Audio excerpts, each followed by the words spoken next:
MEOs ఇటు వచ్చేయండి. అప్పాజీ, రాజు గారు, తర్వాత shake hands. Now you attend here only. వచ్చేయాలి. మరి మన కమిషనర్ గారు మీరు చూడండి, మీరు లేటుగా వచ్చారు, మిమ్మల్ని చూస్తున్నారు కొత్త టీచర్లు. మీకు నేను పని చెప్పిన విషయం వాళ్ళకి తెలవదు. వాళ్ళకి వస్తా ఈయన ఆలమూరు ఎంఈఓ గారు, అప్పాజీ గారు అటు తిరగండి, రండి. ఈయన నాగకుమార్ గారు రావులపాలెం ఎంఈఓ 1, రాజు గారు రావులపాలెం ఎంఈఓ 2. వీళ్ళు ఎందుకు లేట్ వచ్చారనే మీ డౌటా? నేను ఏం చెప్పానంటే వస్తా మీరు కొన్ని బొకేస్ కొన్ని స్వీట్లు తీసుకురామన్నా, అందుకోసం లేట్గా వచ్చారు వీళ్ళు. Okay, thank you. కూర్చోండి. మరి కమిషనర్ గారు మీ అందరికి లాస్ట్ వెబెక్స్ లో చెప్పడం జరిగింది ఏమనంటే, మీరందరూ కూడాను ఫ్లాగ్ పెట్టుకోండి డిఎస్సి 2025 అని చెప్పేసి. మీరు అంత ఎఫిషియెంట్, మీరు ఎక్కడైనా కనపడినా సరే నేను డిఎస్సి 2020-25 అని చెప్పండి. డైరెక్టర్ నాకే, కమిషనర్ గారికే అడిగారు ఆయన. అలాగే కోన శశిధర్ గారు కూడా అదే మాట చెప్పారు, ప్రిన్సిపల్ సెక్రటరీ గారు. అంటే వాళ్ళ యొక్క మైండ్లో మీరు ఎంత క్వాలిటీ అని మనసులో ఉందో చూసుకోండి, గుర్తుపెట్టుకోండి. మీ క్వాలిటీ ఏంటన్నది మీకు తెలవట్లా, అది గుర్తు చేయాలని తెలిసి మీద ఒక మాట చెప్తున్నాను. మీరు అంత క్వాలిటీ కలిగినటువంటి మంచి గొప్ప టీచర్స్, అది మీరు నిలబెట్టుకోవాలి.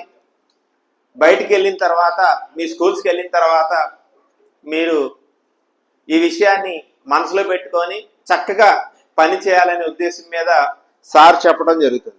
ఎక్కడా కూడాను మీకు ఇచ్చిన ఇండక్షన్ ట్రైనింగ్ ఏదైతే ఉందో అది ఎప్పుడు కూడాను గతంలో ఏడిఎస్సిలో కూడా ఎవరికి ఇవ్వలేదు, ఇదే మొదటిసారి. అసలు అలా ఇవ్వడం కూడా చాలా ఉత్తమం అనమాట.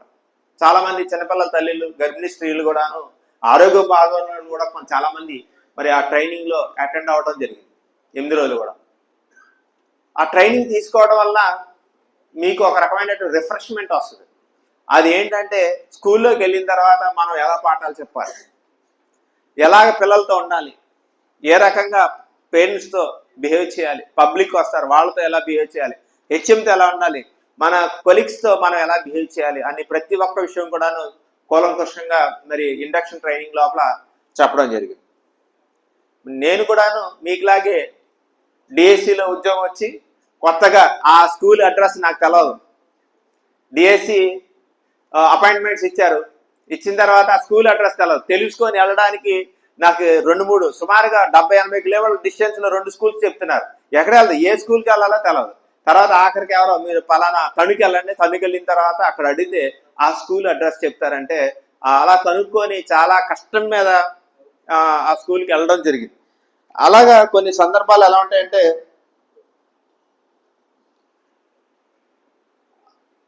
మీరందరూ కూడా ఊహించవచ్చు ఏంటంటే, నేను కొత్త స్కూల్కి వెళ్తున్నాను, అదేదో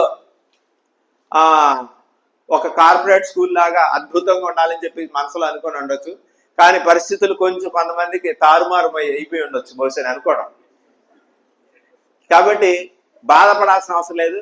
నేను మొదటగా జాయిన్ అయిన స్కూల్లో బిల్డింగ్స్ 1-2 బిల్డింగ్స్ ఉన్నాయి. అది పెద్ద చెరువులో ఆ బిల్డింగ్స్ కట్టారు. వర్షం వస్తే మొత్తం మునిగిపోయి ఊర్లో డ్రైనేజ్ అంతా కూడా దాంట్లోకి వచ్చింది. ఏం చేస్తాం, కొంతకాలం దాన్ని పూడ్చడానికి ప్రయత్నం చేసాం. ఆ తర్వాత తప్పదు, పరిస్థితులు అలాంటి. మన దగ్గరికి వచ్చే పిల్లలు కానీ మన స్కూల్స్ యొక్క ఇన్ఫ్రాస్ట్రక్చర్ కానీ అలా ఉండేది అప్పుడు. కానీ ఇప్పుడు చూసినట్టుగా అయితే చాలా మారిపోయింది. ఇప్పుడు ఎలక్షన్ డ్యూటీకి వెళ్ళిన టీచర్స్కి అక్కడ పడుకోవడానికి కాదు కదా, ఈవినింగ్ టాయిలెట్స్కి వెళ్ళడానికి కూడా సరైన వాష్రూమ్స్ ఉండేవి కాదు. ఈ రోజు చూస్తే నెంబర్ 1 ఎక్కడ కూడాను సుమారుగా కొన్ని ఇళ్లలో కూడా అలాంటి టాయిలెట్స్ అనేవి ఉండవు. అంత చక్కగా నీట్గా మెయింటైన్ చేసి క్వాలిటీ ఉన్నటువంటి టాయిలెట్స్. అలాగే క్లాస్ రూమ్స్ లోపల చక్కటి ఫ్యాన్స్, టీవీస్, ఎల్ఈడి ప్యానల్స్, అదేవిధంగా బెంచెస్ కానీ, తర్వాత ఫ్లోరు అంతా చాలా చక్కగా చాలా స్కూల్స్లో వీళ్ళు రావడం. అదంతా కూడాను సమగ్ర నుంచి సెంట్రల్ గవర్నమెంట్ ఫండ్స్ ద్వారా మరి చేసి స్కూల్స్ని మరి డెవలప్ చేయడం అనేది జరిగింది. కాబట్టి ఆ రోజులు పోయినాయి. కాకపోతే మీరందరూ కూడాను ప్రతి ఒక్క మనిషికి కూడా ఆశావాది, ప్రతి ఒక్క మనిషి కూడా ఆశావాది. నేను ఆశావాదిని కాబట్టి ఈరోజు మీ ముందు నిల్చుని మాట్లాడగలుగుతున్నాను. ప్రతి ఒక్కరు కూడాను మన ఇంటి దగ్గర, మన ఊరు దగ్గర, మా మండలం దగ్గర కొంచెం నేను బస్సుకి వెళ్ళేది, ట్రైన్కి వెళ్ళేది, ఏ రకమైన రోడ్డు బాగుండాలి, 2-3 టీచర్లు ఉండాలి, పిల్లల స్ట్రెంత్ తక్కువ ఉండాలి, ఇలాంటి ఆలోచనతో కొంతమంది టీచర్లు అనుకొని ఉండొచ్చు, కొంతమంది మాత్రమే. కానీ పరిస్థితులు చూస్తే పిల్లలేమో అటు ఇటుగా ఉన్నా సరే సింగిల్ టీచర్ అయింది కొన్ని స్కూల్స్లో. నేను వెళ్ళంగానే ఆ సబ్జెక్ట్ టీచర్ వెళ్ళిపోయారు, నేను వెళ్ళంగానే ఆ స్కూల్లో ఉన్న టీచర్ ఇంకో చోట మారిపోయారు. 2 పోస్టులు 3 పోస్టులు ఉంటే నేను ఒక్కనే పని చేయాల్సి వస్తుంది. అలాగే అక్కడ నీళ్లు తాగుతారంటే అన్ని ఉప్పు నీళ్లు, వెళ్దారంటే ఆటో దొరకదు, రావాలంటే భయము. రకరకాలైనటువంటి పరిస్థితుల్లో ఈరోజు మీరు జాయిన్ అవ్వడం జరిగింది. కొన్ని మండలాల్లో కొన్ని చోట్ల అలా ఉన్నాయి. కానీ ఆశ ఎలా ఉండాలంటే దాన్ని లిమిట్ చేయాలి.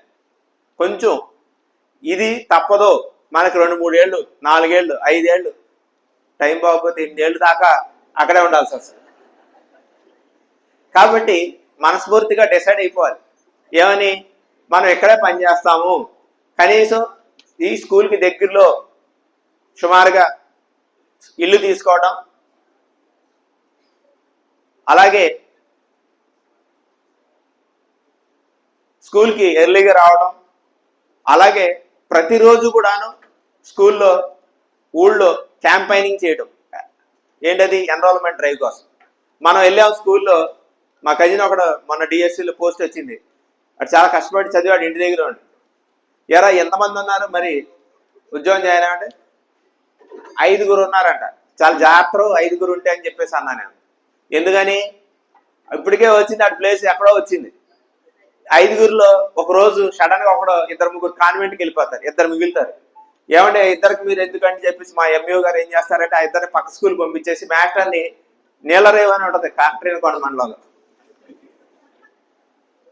కాట్రేనికోట రమణ గారు నీలరేవు అని ఉంటుంది. అది వెళ్ళడానికి కార్లు గట్ట వెళ్ళవు, బండి మాత్రం వెళ్తుంది. తర్వాత బాగా పోటు వస్తే నీళ్లు వచ్చేస్తాయి, అర్థమైందా? వన్స్ మార్నింగ్ వెళ్ళేటప్పుడు మీరు వెళ్ళినప్పుడు నీళ్ళు ఉండవు, వచ్చేటప్పుడు నీళ్ళు వచ్చేస్తాయి, అక్కడే ఉండాలి నైట్కి. నేను అక్కడ కూడా వెళ్ళా, ఆ స్కూల్స్ కూడా వెళ్ళా విజిట్కి. First DEO who visited such type of places.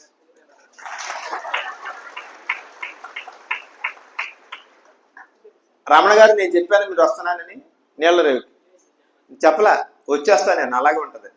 కాబట్టి ఏంటంటే మనం ఆ ప్లేస్లోనే పని చేయాలి, కొంతకాలం తప్పదు అని చెప్పేసి మనసుని మార్చుకోవాలి, ఖైదీ అయిపోకూడదు. అర్థమైందా? మనసు మార్చుకొని జాగ్రత్తగా పని చేయాలి. పిల్లలు 5 ఉంటే 6, 7, 10 మంది, 10 దాటిస్తే మీరు సేఫ్ జోన్లో ఉన్నట్టుగా సెకండ్ గ్రేడ్ టీచర్స్.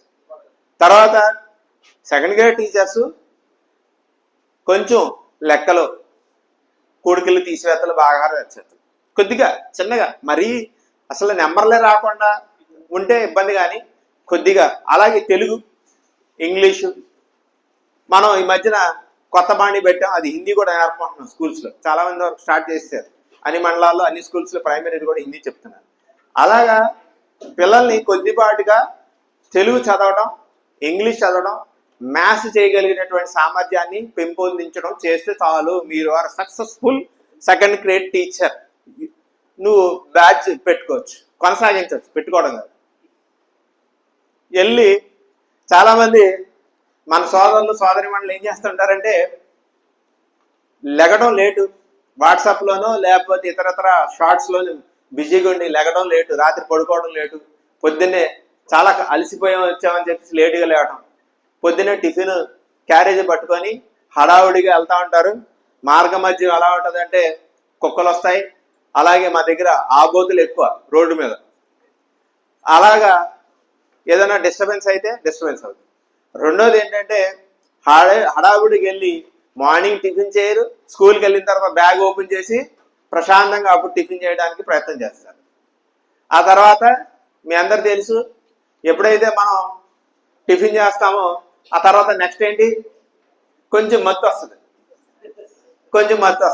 మత్తు వచ్చిన తర్వాత పిల్లలతో మనం ఏం మాట్లాడుతున్నామో తెలియదు, కొంచెంసేపు రెస్ట్ తీసుకోవడానికి ప్రయత్నం చేస్తాం. మన అడిషనల్ డైరెక్టర్ గారు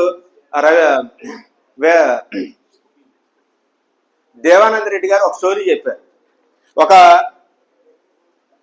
మీరు ఎవరు మాట్లాడదు బాబు, ఎవ్వరు మాట్లాడదు, ఇక్కడ ఎక్కువ ఎవరు ఉండదు. డిఎస్ఓ గారు ఇక్కడ ఎవరు ఉండకూడదు, మాట్లాడకూడదు.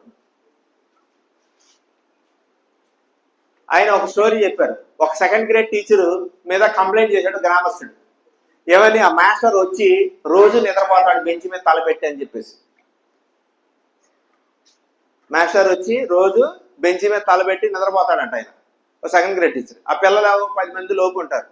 వాళ్ళలో ఒక లీటర్ని పెట్టి ఈయన ఏం చేస్తాడంటే, ఆ లీటర్ని ఎవరన్నా వస్తున్నారని చూడు, నేను కొంచెం విశ్రాంతి తీసుకుంటానని చెప్పేసి ఆ లీటర్ పెట్టి, లీటర్ ఏం చేస్తాడంటే మొత్తం అందరి నోటి మీద వేలేపించేసి మొత్తం, మరి మా మాస్టర్ కదా చెప్పింది, మరి ఆయన పాఠం చెప్పినా చెప్పకపోయినా సరే ఆయన యొక్క డ్యూటీని పర్ఫెక్ట్గా నిలబెట్టారు. కాబట్టి మాస్టర్ నిద్రపోతుంటారు, పిల్లవాడు కాపలా కాస్తుంటాడు అనమాట. ఎవడన్నా వస్తే టక్కన అని చెప్తే లేపేసి మాస్టర్ని లేపేస్తాడు, అలర్ట్ అయిపోతాడు. ఇలాగ ఒక సందర్భం జరిగిందంట. కంప్లైంట్ చేస్తే సాధారణంగా స్కూల్స్ లోపల ఈ టీచర్స్ కొద్దిగా అప్పుడప్పుడు సాధారణమే, అసలు మరీ పూర్తిగా పనిచేయక నిద్రపోయే బ్యాచ్ మేము ఊరుకోం అనుకోండి. అప్పుడప్పుడు ఎవరికైనా మనిషి అన్న తర్వాత కొన్ని బాధలు ఉంటాయి, వ్యాధులు ఉంటాయి, అప్పుడప్పుడు సుఖపడాలనుకుంటాం. ఎప్పుడన్నా ఒక సందర్భం వస్తే మేము యాక్సెప్ట్ చేస్తాం. కానీ నిరంతరం అదే పని మీద చేసేవాళ్ళని మేము క్షమించాం, ఆ పైన ఉన్నవాడు కూడా క్షమించడు. కాబట్టి మనం పిల్లల యొక్క భవిష్యత్తుని తీర్చిదిద్దవడం, స్కూల్కి వెళ్ళి ఆరాంసే నిద్రపోయే కార్యక్రమం కానీ లేకపోతే ఇతర కార్యక్రమాలు. స్కూల్కి వెళ్ళిన తర్వాత చాలామంది ఎవరి గురించి ఎందుకు, మా వదిన గారు ఒక టీచర్ ఉంది, వదిన గారే మా మేడం ఫోన్ చేస్తుంది. ఆవిడ 8 గంటలకే 9 గంటల తర్వాత అంటే స్కూల్కి వెళ్ళిపోయేది ఆవిడ. నేను అంటాను, మీ అక్కగారు స్కూల్కి వెళ్ళిపోయింది ఆవిడ. అప్పుడు ఫ్రీగా ఉంటుంది అన్నమాట.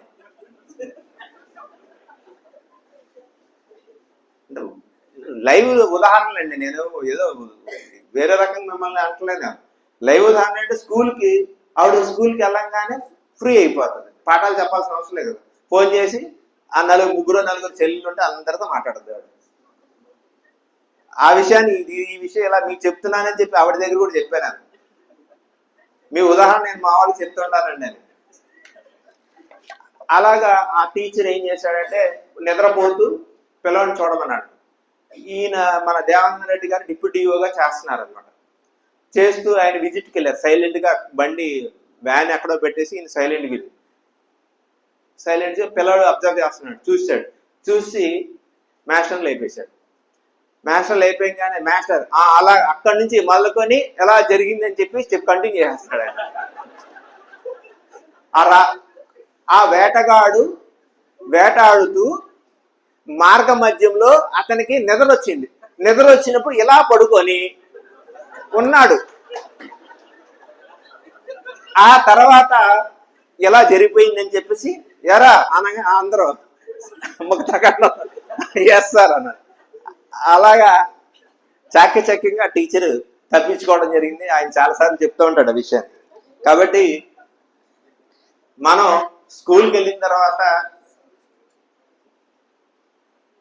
నా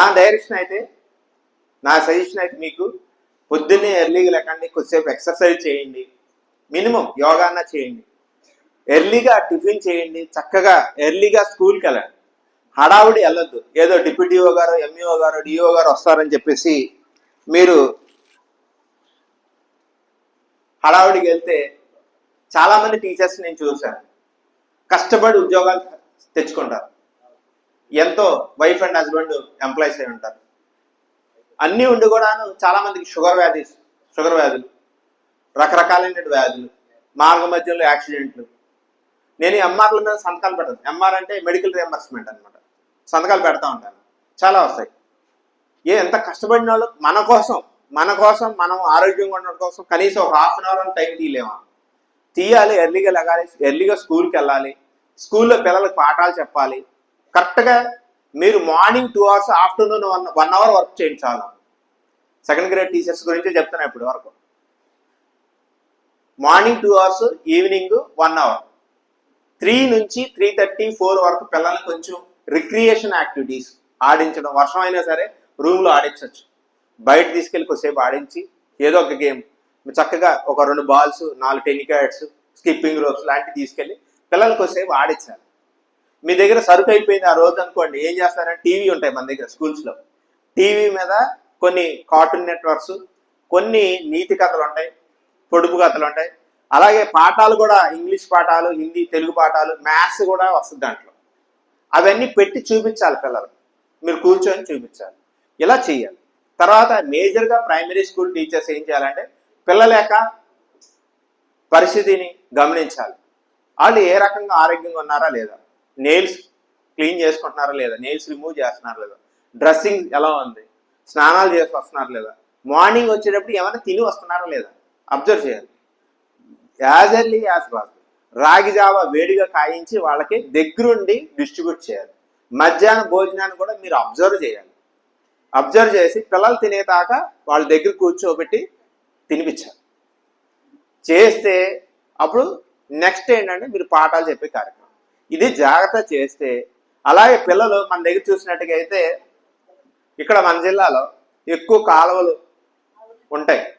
తర్వాత అక్కడక్కడ కొన్ని ఏరియాలో డస్ట్ అంటే చెత్త చెదారం ఉంటుంది. కానీ చాలా జాగ్రత్తగా ఉండాలి.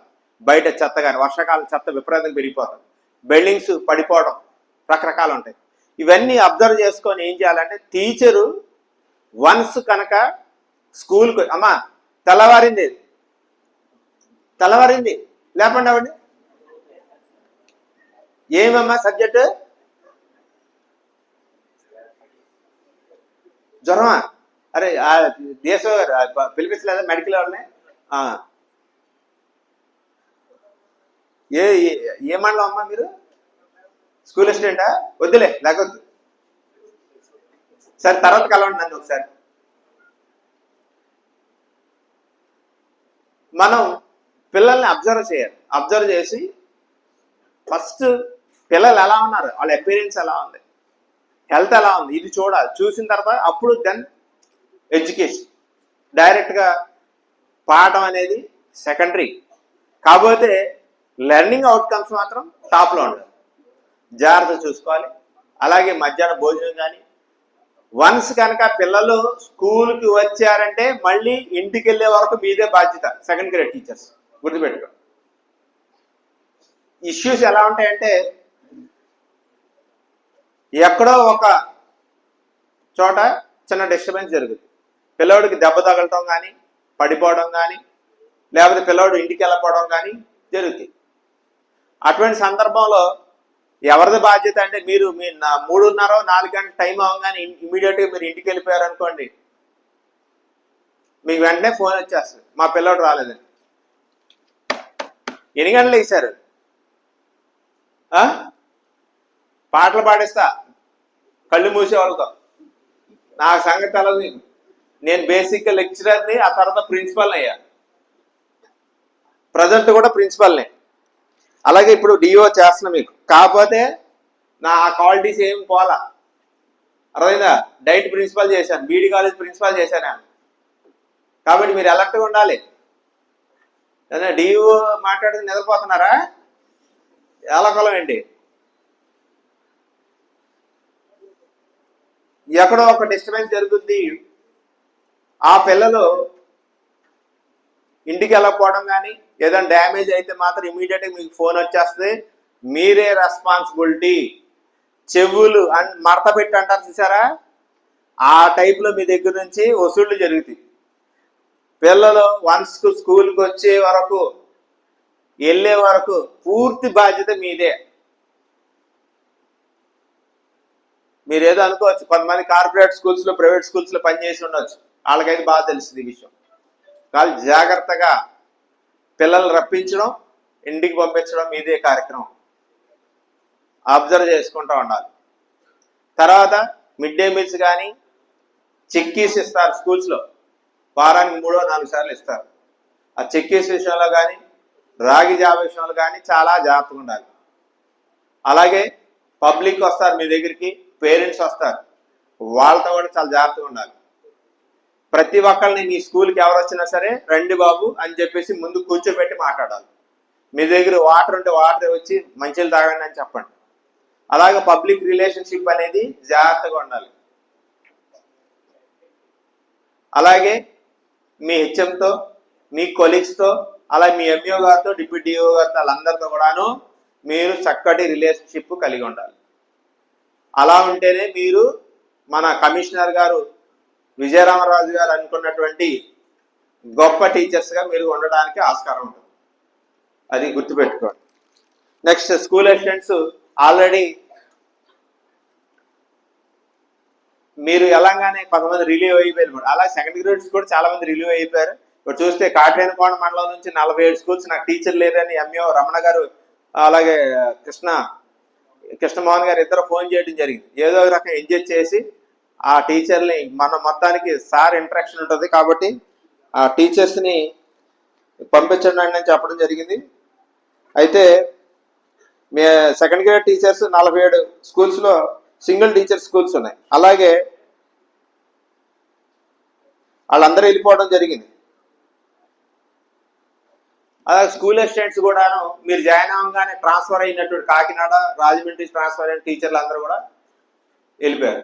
ఇమ్మీడియట్గా ఇప్పుడు 10th క్లాస్ డీల్ చేస్తున్నటువంటి స్కూల్ అసిస్టెంట్స్ ఎవరున్నారు? అది చూడండి, డిఎస్ఓ గారు ఎంతమంది ఉన్నారు?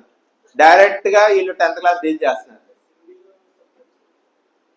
అదేనండి, అంటే వీళ్ళందరూ చాలా మంది ఏమనుకున్నారంటే మనం వెళ్ళి టేబుల్ మీద క్లాత్ వేసి క్యారేజీ బుట్ట పెట్టి కొన్ని రోజుల తర్వాత అప్పుడు ఏదో చెప్తారని చాలా మంది. నేను ముందే చెప్పానమ్మా మీకు, నేను ముందే చెప్పాను మీకు. మీరు వెళ్ళంగానే ఇమీడియట్గా మీ హెడ్ మాస్టర్ గారు రెడీగా ఉంటారన్నమాట ఇచ్చేయడానికి. అది జరుగుద్ది. కాబట్టి సబ్జెక్ట్ ప్రిపేర్ అయ్యి ఇక్కడ మాకు వాడల రేవులో జరిగిన బ్యాచ్ ఎవరున్నారు ఇక్కడ? ఆ వాడల రేవు బ్యాచ్కి ఆల్రెడీ తెలుసు. అలాగే లాంగ్వేజ్ టీచర్స్ దగ్గరికి వెళ్ళాను నేను, అలాగే సోషల్ వాళ్ళ దగ్గరికి వెళ్ళాను, లాంగ్వేజ్ కూడా వెళ్ళాను. అందరు చెప్పాను ఆల్రెడీ మీరు రెడీగా మీరు సబ్జెక్ట్ నేర్చుకొని ఉండాలని చెప్పి. అలాగే మీరు ఇప్పుడు FA2 మార్క్స్ స్పాట్ వాల్యుయేషన్ కూడా చేయాలి.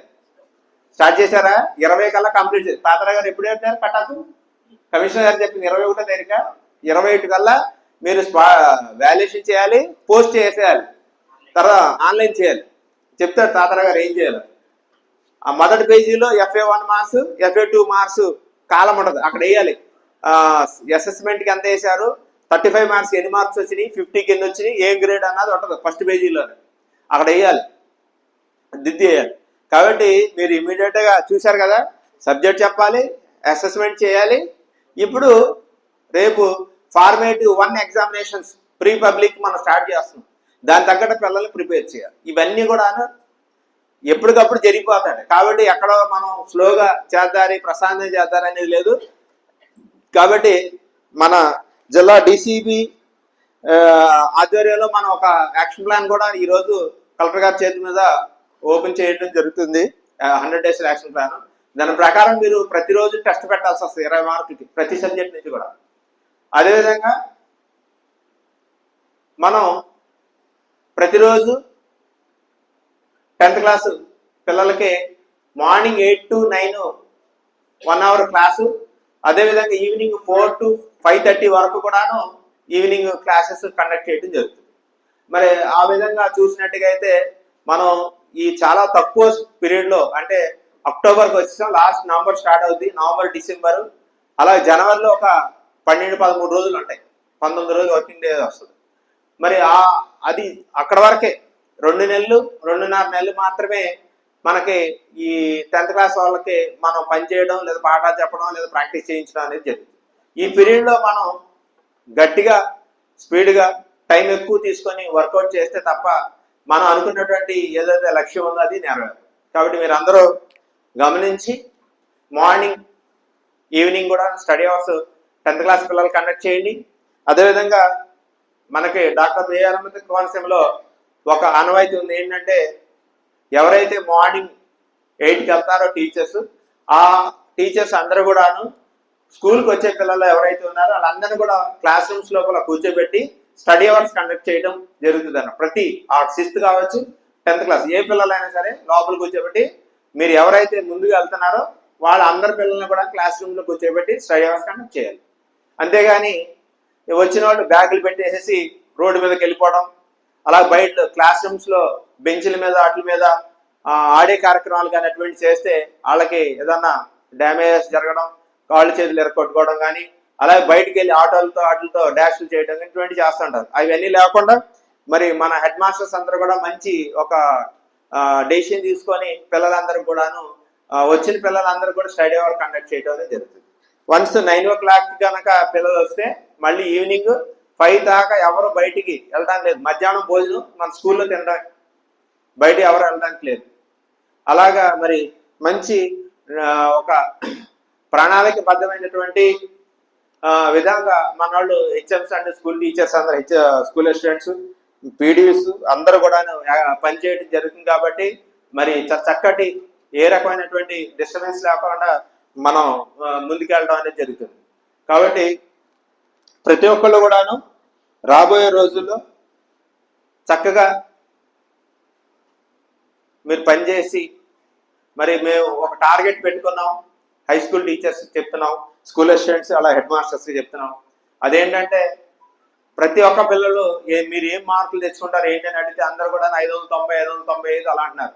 మేము సుమారుగా 600 దాకా మార్కులు వచ్చేటట్టుగా ప్రయత్నం చేయమని చెప్పేసి హెచ్ఎంస్కి స్కూల్ అసిస్టెంట్స్ కూడాను పిల్లలకు కూడాను చెప్పడం జరుగుతుంది అనమాట. కాబట్టి ఏంటంటే ఆ విధంగా మీరు స్కూల్ అసిస్టెంట్స్ పిల్లల యొక్క లాంగ్వేజ్ టీచర్స్ అయితే hand writing, page maintenance, sentence, word maintenance, letter కూడా ఒక్క వర్డ్ ఎలా రాస్తున్నారన్న ప్రతిదీ కూడా అబ్జర్వ్ చేసి కరెక్షన్ చేసి స్పెల్లింగ్ మిస్టేక్ లేకుండా చేయడం అటువంటి చేసి ఏదైతే మన 10th క్లాస్ రిజల్ట్ బెటర్గా మంచి మార్కులు లాంగ్వేజెస్ చూస్తే సాధారణంగా ఏంటవుతుందంటే పిల్లలకి 100 మార్క్స్ రావాల్సింది 3, 4, 5 మార్కులు పోతా ఉంటాయి.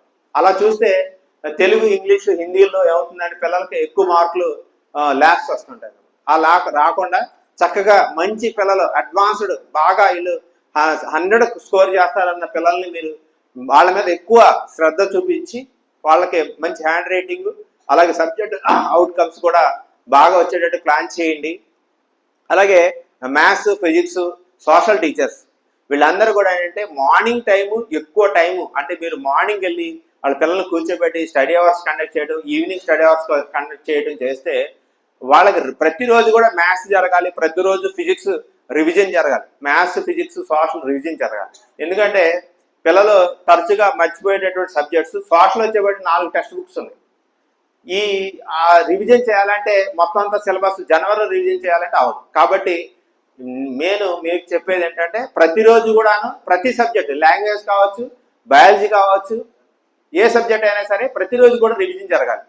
అంటే జూన్లో జరిగిన సిలబస్ ఈ రోజు కూడా రివిజన్ చేయాలి. ఫస్ట్ డే మీ అందరూ తెలుసు మనం ఒక డిఎస్సి 2014, 15, 16, 18 పేపర్లు ఉన్నాయనుకోండి. 14, 16, 18 ఏం చేస్తాం? రివిజన్ చేస్తుంటే 18 పేపర్ రివిజన్ చేస్తున్నాం. ఏమవుతుంది? ఫస్ట్ టైం రివిజన్ చేస్తే దాదాపు 4-5 గంటలు పడుతుంది, మనకు తెలవదు కాబట్టి. రెండోసారి రివిజన్ చేస్తే ఒక్క అరగంట తగ్గుతుంది. మూడోసారి 2 గంటలు తగ్గిపోతుంది, గంటన్నరలో మనం చేసేయచ్చు. ఇంకోసారి 4-5 సార్లు రివిజన్ చేసిన తర్వాత చూస్తే పేపర్ పేజీలు తిప్పుకుంటూ వెళ్ళిపోవచ్చు. మనకు టఫ్ బిట్లు ఏమున్నాయో ఆ బిట్స్ మాత్రమే ఒకసారి చూడాల్సి వస్తుంది, కానీ మిగతా అన్ని కూడా అలా తిప్పుకుంటూ వెళ్ళిపోవచ్చు. ఎందుకని? రివిజన్ చేస్తున్నాం కాబట్టి సబ్జెక్ట్ తరోగా ఉంటుంది, మనకి గుర్తుపెట్టుకున్నట్టు. అలాగే పిల్లలకు కూడా ప్రతి సబ్జెక్టు టఫ్ ఏదైతే ఉంటుందో ప్రతి సబ్జెక్ట్ టఫ్ లేదా ఈజీగా ఉన్నా సరే 2 సబ్జెక్టులు కూడా ఎక్కువ రివిజన్ చేయించితే ఏమవుతుందంటే పిల్లలు జనవరిలో వచ్చేపాటికి బడ్డెన్ పడదు.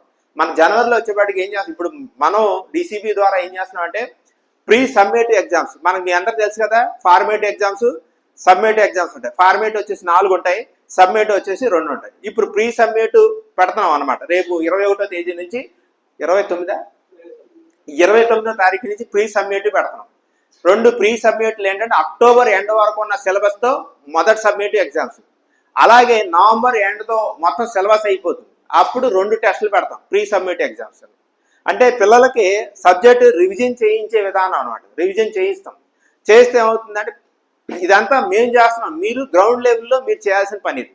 రివిజన్ చేయిస్తే సబ్జెక్ట్ పిల్లవాడు తరువుగా ఉంటాడు. అలాగా మనం 3 టెస్టులు పెడతాం. ఆ తర్వాత గవర్నమెంట్ డీజీ ఏం చేస్తుందంటే వాళ్ళు కూడాను కొన్ని రివిజన్ టెస్టులు పెడతారు, అలాగే ప్రీ పబ్లిక్ పెడతారు.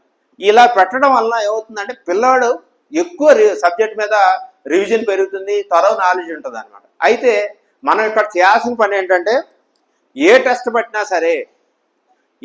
పెట్టినా సరే ఆ టెస్ట్ని కన్సర్న్ టీచరు సబ్జెక్టు ఎక్స్ప్లెయిన్ చేయాలి. ఎగ్జామ్ అయిన తర్వాత ఇప్పుడు మ్యాథ్స్ అయిపోయింది, ఆ మ్యాథ్స్ అయిపోయిన తర్వాత పిల్లలకి ఎక్స్ప్లెయిన్ చేయాలి, పేపర్ ఎక్స్ప్లెయిన్ చేయాలి. చేసినప్పుడు ఎలా చేయాలంటే సాధారణంగా బాగా చదివే పిల్లలు మనం ఒక క్వశ్చన్ అడగగానే వెంటనే సమాధానం చెప్పేస్తుంటారు, మొదటి వరుస 2-3 వరుసల నుంచి ఇలా గట్టిగా అరిసేసి. మీరు ఏం చేస్తారంటే నెక్స్ట్ క్వశ్చన్కి వెళ్ళిపోతుంటారు. ఆ తర్వాత ఇంకోటి అడిగితే ఇంకోటి వాళ్ళు చెప్పేస్తారు. కానీ యావరేజ్ స్టూడెంట్, బిలో యావరేజ్ స్టూడెంట్కి ఇది సాధ్యపడదు. కాబట్టి ఏం చేయాలంటే వీళ్ళని మనం స్లో చేసి యావరేజ్ అలాగే బిలో యావరేజ్ స్టూడెంట్తో మనం ఆన్సర్స్ వాడు ఎందుకు తప్పు చేశాడు, ఎలా చేశాడు అన్నది మనం కరెక్షన్ చేయించాలి. దీంతో పాటు రెమిడియల్ రాయించాలి, ఆ పేపర్ అంతా రెమిడియల్ రాయించి ఆ పిల్లల మీద ఎక్కువ కాన్సన్ట్రేట్ చేయాలి. తర్వాత సాధారణంగా మనకు ఉన్నటువంటి ఇదేంటంటే బాగా చదవని పిల్లల్ని ఏం చేస్తారంటే వాళ్ళని వెనక బెంచీలు కూర్చోబెట్టడం, సపరేట్ చేసేయడం అలా చేస్తారు. అలా కాదు, బాగా చదివే పిల్లలతో ఆ పిల్లలను కూడా కూర్చోబెట్టి ఈ పిల్లాడు ఎలా రాస్తున్నాడు, బాగా చదివే పిల్లాడు ఏ విధంగా చేస్తున్నాడు అంటే టీచర్ చెప్పేదానికన్నా తనతో పాటు చదువుకునే పిల్లలు చెప్తే వాళ్ళ యొక్క నోట్స్ చూస్తే ఈ పిల్లలకి కొంతవరకు తొందరగా అర్థం చేసుకునేటటువంటి వినేటటువంటి ఆస్కారం ఉంటుంది. టీచర్ మీద ఏంటంటే 2 రకాలు ఉంటాయి. వీళ్ళకి భయం ఉంటుంది టీచర్ అంటే, రెండోది సబ్జెక్ట్ మీద భయం. ఈ 2 కారణాల వలన ఆ పిల్లవాడు నేర్చుకోకపోవచ్చు. ఎప్పుడైతే తన కొలిక్కు రాసే విధానం, తన క్లాస్మేట్ రాసే విధానం, తన పక్కన ఉన్న విద్యార్థి ఎలా రాస్తున్నాడు చూసి రైటింగ్ నేర్చుకుంటాడు, లెక్కలు చేసే విధానం కానీ, ఫిజిక్స్ చేసే బొమ్మలు వేసే విధానం, ఏదైనా సరే సబ్జెక్టు అతను నేర్చుకోవడం అనేది ఈజీగా అవుతుంది. మీ అందరూ తెలుసుగా చాలామంది వరకు కూడాను మన ఫ్రెండ్స్ వేసుకునే బట్టలు కానీ, అలాగే రాసే విధానం కానీ, వాడే పెన్నులు కానీ, బిహేవియర్ ఫ్రెండ్ని కొంచెం అనుకరించడానికి ఆస్కారం ఎక్కువ ఉంటుంది. కాబట్టి కొంచెం ఎవరైతే మనం డల్ అనుకుంటున్నామో ఆ పిల్లల్ని బాగా చదివే మెరిట్ పిల్లలతో పాటు కలిపి కూర్చోబెట్టి చదివించాలి. ఇది తప్పకుండా చేయాలి. ప్రతి పిల్లోడి మీద 6-7 తరగతులు లాంగ్వేజ్ కంపల్సరీ కాన్సన్ట్రేట్ చేయాలి. అదేవిధంగా 8, 9, 10 తరగతి పిల్లల మీద లెర్నింగ్ అవుట్కమ్స్ ఎలా ఉన్నాయి, పిల్లలు ఎవ్వరు కూడాను 10వ తరగతిలో వచ్చిన తర్వాత వీడు డల్ అండి, వీడు స్లో లెర్నర్ అండి, సిడి గేట్స్ అండి అనే మాట అనకూడదు. ప్రొడక్ట్ చేసేటటువంటి ఇంజనీర్ ఎవరు? మీరు. ప్రొడక్ట్ చేసే ఇంజనీర్ మీరే ఆ ప్రొడక్ట్ని చెడ్డ పేరు పెట్టకూడదు. ఇప్పుడు లెనిన్ కాటన్ బట్టలు వస్తున్నాయి, అందరూ ఈవెన్ లేడీస్ కూడా లెనిన్ కాటనే వాడుతున్నారు. మరి దానికి అంత క్రేజ్ పెరిగింది. అంత క్రేజ్ పెరగడానికి కారణం ఏంటి? మంచి క్వాలిటీ, అంటే ఎండలో కానీ చలిలో కానీ లేకపోతే మనిషికి ధరించడానికి అనుకూలంగా ఉంటుంది. దానికి ఆ ప్రొడక్ట్ బయటకు వచ్చేటప్పుడు దాంట్లో ఒక దారం కనుక తేడా ఉంటే దాన్ని సెకండ్ క్వాలిటీగా తీసేయడం జరుగుతుంది. అలాగే మనం మీ అందరు తెలుసు, ఫిజిక్స్ వాళ్ళు బాగా తెలుసు, మీరు అందరు డిఎస్సి రాశారు. ఒక ఐరన్ బార్ వస్తుంది, ఏది బ్రిడ్జిల్ వాటికి కన్స్ట్రక్షన్ చేయడానికి. దానిలో ఎంట్రిక్ వాస్ కూడా డిఫెక్ట్ ఉంటే దాన్ని ఆ బార్ని తీసేసి మళ్ళీ రీసైకిల్ చేస్తారు కదా. మరి అంత పక్కడబద్దీగా ఒక వస్తువుని తయారు చేసేటప్పుడు 10 సంవత్సరాలు మన దగ్గర ఉన్నట్టు విద్యార్థిని 10 సంవత్సరాలు చదివిన తర్వాత 10వ సంవత్సరం ఫెయిల్ చేస్తే, అక్షరాలు రావు అంటే, తెలుగు చదవటం రాదంటే, హిందీ చదవటం రాదు, లెక్కలు రావంటే సత్యకృష్ణ గారు ఎలాగా? ఎవరు తప్పండి? పిల్లవాడు తప్ప, పేరెంట్స్ తప్ప, సమాజం తప్ప? ఎవరు తప్పు? టీచర్. అర్థమవుతుందా? ఎట్టి పరిస్థితుల్లో మనకి పిల్లవాడికి మనం ఏదైనా పేరు పెట్టామంటే, సి అయితే డి అయితే పేరు పెట్టామంటే డెఫినెట్గా మనమే సిలు మనమే డీలు, పిల్లవాడు కాదు. మన బాధ్యత ఏంటంటే పిల్లవాడిని 100% సక్సెస్ అయ్యేటట్టుగా, 100% పాస్ అయ్యే విధంగా, వాడు సమాజానికి ఉపయోగపడే విధంగా మనం తీర్చిదిద్దాలి. అది చేయాలి. అంతేగాని వాడి మీద ఏదో ఇటు అల్లరి పిల్లవాడని, వాళ్ళ అమ్మ నాన్న పట్టించుకోరని, వీళ్ళు ఎవరు పట్టించుకోరని, బిహేవియర్ బాగోదని అలా సపరేట్గా వదిలేస్తే మాత్రం అది కరెక్ట్ కాదు. యాజ్ ఏ ఉపాధ్యాయుడిగా అది మనం చేయాల్సిన బాధ్యత మన మీద ఉంటుంది. కాబట్టి మీరు అనుకుంటే ప్రపంచ స్థాయిలో ఉన్నటువంటి ప్రపంచ స్థాయిలో ఇంజనీర్స్ని డాక్టర్స్ని తయారు చేస్తారు, ఐఏఎస్ ఆఫీసర్ని తయారు, ఐపీఎస్ ఆఫీసర్ని కూడా తయారు చేస్తారు. అలాగా మంచి సమాజానికి ఉపయోగపడే రాజకీయ నాయకులు తయారు చేస్తారు. మరి అంత టాలెంటెడ్. కాబట్టి మీరు జాగ్రత్తగా పిల్లల మీద దృష్టి పెట్టి పిల్లలందరూ కూడా సమాజంగా ఉపయోగపడే విధంగా చూడాలి. అలాగే ప్రతి ఒక్క స్కూల్ అసిస్టెంట్ గుర్తుపెట్టుకోండి, మీరు పాఠం చెప్పే ముందర 1-2 నిమిషాలు ఎథిక్స్ అండ్ వాల్యూస్ చెప్పండి. ఐడియా ఉందా? మీరు డిగ్రీలు చదివేటప్పుడు ఇంట్రడ్యూస్ చేశారు కదా, ethics and values, the moral values అన్ని డిగ్రేడ్ అయిపోతున్నాయి అని చెప్పేసి ఎథిక్స్ అండ్ వాల్యూస్ పెట్టారు సబ్జెక్ట్. చదివారా ఎవరన్నా? చదవరా చదవలేదా? ఆయన చదివాడంట. అందరికీ ఎథిక్స్ అండ్ వాల్యూస్ సబ్జెక్ట్ పెట్టారు. ఎథిక్స్ అండ్ వాల్యూస్ ఏంటంటే ఏమీ లేదు సమాజంలో అంటే, అమ్మా ఏంటి చేతబడి చేస్తున్నావు ఏంటి?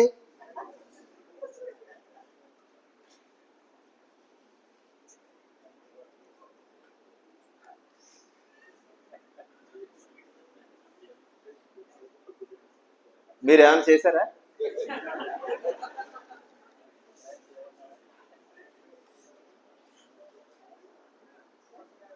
రైట్.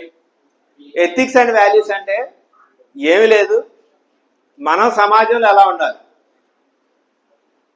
మన తల్లిదండ్రులతో, ఉపాధ్యాయుడితో, పెద్దలతో ఎలా మెలగాలి అనేటటువంటి విషయాల్ని డైరెక్ట్ చెప్పకుండా కొన్ని కథల ద్వారా, కొన్ని అనుభవాల ద్వారా చెప్పడం. కొన్ని అనుభవాలు తర్వాత గొప్ప వ్యక్తుల యొక్క లైఫ్ స్టైల్స్, స్టోరీస్ చెప్పాలి. చెబితే తర్వాత కెరియర్స్, స్కూల్స్ లోపల నెంబర్ ఆఫ్ కెరీర్ అంటే మనం పిల్లలు సాధారణంగా 1వ తరగతి 2వ తరగతి నేను వెళ్ళినప్పుడు అడుగుతాను, అరే ఏం ఉద్యోగం చేస్తామంటే ఏమంటాడంటే నేను ఆర్మీకి వెళ్తాను అంటాడు. ఒకడే ఇంజనీర్. నిన్న అడిగాను నేను, బాబు నువ్వు ఏం చేస్తావంటే మెకానికల్ అవుతాను అంటాడు.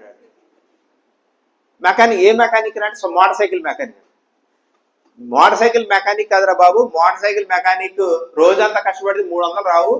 చాలా నువ్వు చక్కగా మంచి బట్టలు వేసుకోవాలి, మంచి బండి కొనుక్కోవాలి. ఏం బండి కొనుక్కుంటానంటే పల్సర్ కొంటానండి. పల్సర్ ఎంతలో తెలిసే బండి అంటే 1,50,000 ఉంటుంది. 1,50,000 నువ్వు 300 రూపాయలు రోజువారి కష్టపడి ఎన్ని రోజులు సంపాదిస్తావు? కష్టం కదా. కాబట్టి నువ్వు మెకానికల్ ఇంజనీర్ అవ్వాలి అనేటువంటి మైండ్ పెట్టుకో. మెకానికల్ ఇంజనీర్ అంటే కొత్త బళ్ళని తయారు చేసిన ఇంజనీర్ అవుతావు, దానివల్ల లక్షల రూపాయల జీతం వస్తుందని చెప్పారు అందరికి. మరి ఆడు మనసు మార్చుకొని నేను మెకానికల్ ఇంజనీర్ అవుతాను ఫ్యూచర్లో. అలాగా కొంతమంది నేను కంప్యూటర్ ఇంజనీర్, సాఫ్ట్వేర్ ఇంజనీర్స్, రకరకాల ఇలా మనం ఏదైతే పిల్లల యొక్క కెరీర్ చెప్పాలి. సాధారణంగా నేను ఎస్ఐ అవుతాను అంటాడు కొంతమంది నేను ఎంఆర్ఓ అవుతాను, కొంతమంది ఐఏఎస్ ఆఫీసర్, నేను మిలిటరీకి వెళ్తానంటాడు, నేను టీచర్ అవుతాను. టీచర్కి వెళ్ళాలంటే ఏం చేయాలి, ఏం చదువుకోవాలి? రోజు చెప్తారా నువ్వు టీచర్ అన్నావు కదా, నువ్వు ఎస్ఐ అన్నావు కదా, ఇలాగనే ఎలా చేయాలి? నువ్వు చేయాలంటే టీచర్ అవ్వాలంటే డిగ్రీ చేయాలి, డిగ్రీలో నువ్వు తర్వాత బీఈడీ చేయాలి, అలా మరి టెట్ రాయాలి, డిఎస్సి రాయాలి, అప్పుడు కానీ టీచర్ అవ్వాలంటే ఎలా చేయాలి విధానం నేర్పాలి, చెప్పాలి. పిల్లలు కెరియర్స్ గురించి చెప్తా ఉండాలి, కెరియర్స్ చెప్పాలి, ఎథికల్ వాల్యూస్ గురించి రోజు చెప్పాలి. మరి మన గౌరవ కలెక్టర్ గారు మరి కెరియర్ గైడ్ లైన్స్ మీద మరి చక్కటి ఆయన ఒక డెసిషన్ తీసుకోవడం జరిగింది. రాబోయే రోజులు అంటే 1 or 2 months లోపల మనం స్కూల్స్ ప్రతి స్కూల్స్ హై స్కూల్స్ లోపల కెరియర్ ట్రీ అని చెప్పేసి ఒకటి డ్రాయింగ్ చేయిస్తారనమాట. దాంట్లో పిల్లలు 10th క్లాస్ చదివితే నెక్స్ట్ ఇంటర్మీడియట్ ఏం చదువుకోవచ్చు, ఇంటర్మీడియట్ తర్వాత ఇంజనీర్ అవ్వాలంటే ఏమేమి బ్రాంచెస్ ఇంజనీరింగ్ ఉన్నాయి, అంటే ఇంజనీరింగ్కి వెళ్ళాలంటే ఏం చదవాలి, ఎంపీసీ చదవాలా బైపీసీ చదవాలా అన్నది వాళ్ళకి కెరియర్ ఒక ట్రీ వేపిస్తారు అనమాట. ఇక్కడ పిల్లలు మంచిలు తాగే దగ్గర, స్టెప్స్ ఎక్కే దగ్గర, అలాంటి బాగా అందరూ పబ్లిక్ బాగా తిరిగే ప్లేస్లో ఈ కెరియర్ ట్రీ అనేది ప్లాన్ చేయడం జరిగింది. మరి కలెక్టర్ గారు అంటే యువత అంతా కూడాను పిల్లలు 10th క్లాస్ చదివిన తర్వాత వాళ్ళు ఫ్యాక్టరీస్లో లేకపోతే షాపుల్లో పనిచేయటము, కొంత సంఘ విద్రోహక శక్తుల్లాగా మారడం అటువంటి జరుగుతుంది. కాబట్టి 10th చదివితే ఏ రకమైనటువంటి కెరియర్స్ ఉన్నాయి అన్నది విషయాన్ని తెలియజేయాలనే ఉద్దేశం మీద గౌరవ కలెక్టర్ గారు మరి కెరీర్ ట్రీ ప్లానింగ్, అలాగే కెరీర్ గైడ్లైన్స్, కెరీర్ వెబ్, ఇవన్నీ కూడాను ప్లాన్ చేయడం జరుగుతుంది అనమాట. దాంట్లో పిల్లలందరూ కూడాను 10th క్లాస్ చదివిన తర్వాత ఏ ఉద్యోగాలు చేసుకోవచ్చు, ఇంటర్మీడియట్లో ఏమేమి చదువులు ఉన్నాయి, ఇంటర్మీడియట్ తర్వాత ఏం చదువుకోవచ్చు, అసలు మనం ఒక ఉన్నతమైనటువంటి ఒక ఆఫీసర్ లేకపోతే ఒక ఉద్యోగిగా మెలుగొందాలంటే ఏ రకమైనటువంటి మన కెరీర్ని మలుచుకోవాలనేటువంటి విషయాలన్నిటి కూడాను దాంట్లో పొందుపరచడం. అలాగే రేపు 25, 26 తారీఖుల్లో కెరియర్ కౌన్సిలింగ్ చేసేటటువంటి రిసోర్స్ పర్సన్స్ని ప్రతి ఒక్క స్కూల్ నుంచి ఒక హెడ్ మాస్టర్ని, అదేవిధంగా ఒక స్కూల్ అసిస్టెంట్ని పిలిపించి మరి 2 రోజుల శిక్షణ కార్యక్రమం అనేది ఇక్కడ పెట్టడం జరుగుతుంది అనమాట. అంటే పిల్లలందరూ కూడాను కెరియర్స్ మీద అవేర్నెస్ తీసుకురావాలనేది సార్ యొక్క ఉద్దేశం. కాబట్టి మీరు కూడా మీరు ఇవన్నీ ఎందుకు చెప్తున్నానంటే, మీరు స్కూల్లో వెళ్ళి పాఠం డైరెక్ట్ చెప్పేయకుండా మధ్య మధ్యలో పిల్లలకి అవేర్నెస్ ప్రోగ్రామ్స్ కండక్ట్ చేయాలి. అప్పుడప్పుడు మీ లైఫ్ స్టైల్, మీరు ఏ విధంగా డిఎస్సి ప్రిపేర్ అయ్యి మీకు ఎలా ఉద్యోగం వచ్చింది, ఇటువంటి విషయాలు కూడాను పిల్లలకి చెబుతామంటే, మోటివేట్ చేస్తామంటే వాళ్ళు కూడాను మోటివేట్ అయ్యి పిల్లలు చాలా మంది మంచి ఉద్యోగం తెచ్చుకొని స్థిరపడతారు అనమాట. కాబట్టి మరి ఇప్పుడు యాక్చువల్గా నేను ఇంట్రడక్షన్ చేద్దాం అనుకున్నా, కానీ మనసు మారిపోయింది. ఇప్పుడు మరి మన దగ్గర ఏపీసీ గారు ఉన్నారు. మరి ఏపీసీ మేడం గారు కూడా 2 విషయాలు, మరి ఏపీసీ మేడం గారు వచ్చినప్పటి నుంచి కూడాను మన విద్యాశాఖలో మమేకం అయిపోయి మరి ఆవిడ ఎంఆర్ఓగా చేశారు. ఆ తర్వాత డిప్యూటీ కలెక్టర్గా ప్రమోషన్ పొంది మన దగ్గర ఉన్నటువంటి సమగ్ర శిక్షలో ఏపీసీగా మరి వారు నియమితమై మన జిల్లాలో అన్ని మండలాలు, అన్ని స్కూల్స్ విజిట్ చేసి మరి not only infrastructure, academic orientations, academic గా విజిట్ చేయటము, చక్కగా మరి లెర్నింగ్ అవుట్కమ్స్ అవన్నీ కూడా బాగా పిల్లలకు టీచ్ చేసే విధంగా టీచర్లు ఆ రకంగా వర్కౌట్ చేయటం, అలాగే ఎంతో మరి జిల్లా విద్యాశాఖకి సహకారంగా ఉంటున్నారు. మరి నిజంగా చెప్పాలంటే ఇలాంటి మరి ఏపీసీ ఉండడం అనేది నిజంగా నాకు మన జిల్లా విద్యాశాఖ అదృష్టంగా భావిస్తూ మరి ఆవిడ్ని 2 విషయాలు మాట్లాడాల్సింది కోరుతున్నాను.